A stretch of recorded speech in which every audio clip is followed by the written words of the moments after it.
সকালবেলা ঘুম থেকে উঠে ভাবলাম, আজ তো তরমুজের জন্মদিন, তাকে কি গিফট দেওয়া যায়? তাকে কি দিলে সে খুশি হবে?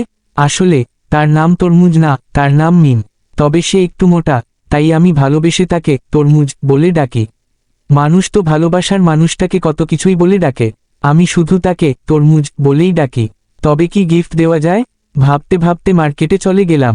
হঠাৎ মাথায় এলো, আমি যেহেতু তাকে তরমুজ বলি, তবে তাকে একটা তরমুজ গিফট করলে কেমন হয়? যেমনই ভাবা তেমনই কাজ।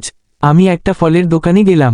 সেখানে একটা সুন্দর ছোট তরমুজ দেখে দোকানদারকে জিজ্ঞেস করলাম, ভাই, এর দাম কত? দোকানদার বলল, 100 টাকা। আমি তাকে 100 টাকা দিলাম আর চলে এলাম। যাওয়ার পথে এক দোকান থেকে কিছু ফুল নিলাম।